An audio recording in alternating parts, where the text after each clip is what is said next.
오늘 장의 오브 더 레코드 증시의 뒷담화 시간이 지금 들어왔습니다. 주식시장에 오늘 소문 있었을까요? 글쎄요. 뒷이야기 있었을까요? 궁금해집니다. 연예인 뒷담화 같은 거 우리가 할 수가 없겠죠? 속 시원하게 오늘 주식시장의 소문과 뒷이야기들 증시 뒷담화 시간 이어가 보도록 하겠습니다. 오늘 사실 증시 뒷담화에서 우리가 좀 살펴봐야 될 거는요. 과연 롱펀드적, 그러니까 롱텀 펀드라는 거거든요.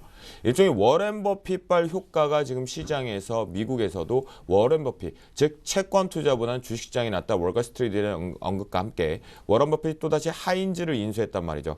그래서 음식료주, 과연 단기 트레이딩으로 볼 것이냐 아니면 작년부터 끌고 왔던 주도 섹터에서 여전히 주도 쪽으로 이끌어갈 것이냐가 이슈가 될 것 같아요.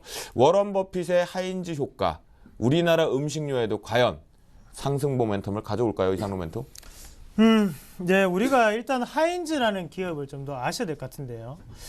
김도현 앵커님, 하인즈를 어디서 볼 수 있는지 아십니까? 저는 단순하게 말씀드리면 어젯밤에 봤습니다. 방송 끝나고. 아, 그렇습니까? 네, 맥도날드에서 봤습니다. 거기에 케찹이 하인즈 거더라고요. 그래서 이런 별것도 참 하인즈 거 쓴다라는 생각했습니다. 네, 맞습니다. 저는 버거킹에서 봤는데요. 네. 그러면 우리가 한번 생각을 해보셔야 되는 게, 왜 워렌 버핏이 케찹 회사에 투자를 할까? 우리나라 사람들로 이해가 안 되죠. 하지만 미국이라는 거죠. 미국에서는 케찹이 그만큼 생활 밀착형이라는 거고요. 그렇죠. 그렇게 따지게 되면 우리나라의 간장 회사라든지 아니면 고추장 회사에 투자하는 거랑 마찬가지라는 겁니다. 그만큼 생활적으로 많이 쓸 수 있는 거, 그리고 주식이 빵이기 때문에 계속적으로 이어갈 수 있는 분위기에 투자를 한다고 보시면 좋겠고요. 다만 우리가 생각을 하셔야 되는 점이 뭐냐면 우리나라에서 만약에 고추장 회사에 만약에 투자를 한다. 그러면 당연히 안정적이고 롱텀을 보고 가겠죠. 그러면 워렌 버핏도 그런 투자 스타일이라는 거죠. 하지만 이런 거 같은 경우에는 개인 투자자들이 따라가기 상당히 힘듭니다. 왜 그런 말씀을 드리냐면요. 일례 예를 한 개 말씀을 드리면 워렌 버핏이 80%까지 내려간 주식을 보유를 하고 있었답니다. 그리고 20년 뒤에 다시 한번 찾았다고 하더라고요. 이익을 보면서. 과연 시청자 여러분들이 80% 내려까지 내려갔을 때 들고 계실 수 있겠습니까? 아니면 없겠습니까? 저는 없습니다. 그래서 워렌 버핏 같은 투자를 하지 않는 거고요. 우리가 워렌 버핏 같은 투자를 하려면 아들 그리고 손자에게 물려줄 주식을 워렌 버핏 같은 투자를 하시고 대신에 자기 인생을 원하는 투자는 바로 3개월이라든지 아니면 4개월 짧은 숏텀을 보시고 하는 게 좀 더 낫지 않겠나. 여기서 말하는 롱텀은 상당히 긴 롱텀이거든요. 워렌 버핏의 투자 스타일일 뿐 그리고 개인마다 투자 스타일의 차이가 있기 때문에 이런 부분에 너무 연연하지 마시자 그렇게 말씀을 드리겠습니다. 그러면 그래도 마이너스 80%까지 손실 부분을 꽉 쥐고 있다가 20년 만에 수익을 엄청나게 냈다라고 했잖아요. 그건 시기적으로 이제 맞는 얘기인 것 같은데 예. 저라면 마이너스 80%까지 견디는 상황이 왔다라면 2년 안에 반등만 빨리 쳐주면 들고 가고 싶은데 그거 안 될까요? 2년 만에 반등이 그렇게 빨리 올 수 있겠나 없겠나는 바로 시장님이 알아서 하시는 거죠. 그렇기 때문에 그런 불확실성보다는요. 그만큼 안정적인 자기만의 투자 원칙을 가지시자는 거죠. 네, 알겠습니다. 양수모한테 음식료와 유통업종을 좀 집중적으로 좀 봐야 될 것 같아요. 과연 워렌 버핏 효과, 저는 이 하인즈 케찹이 별로 입에 안 맞더라고요. 오뚜기 케찹이 오히려 낫더라고요. 그러고 봤더니 오뚜기가 주가가 참 좋더라고요. 네, 최근 들어서 우리 국내 시장의 음식료 움직임도 상당히 좋습니다.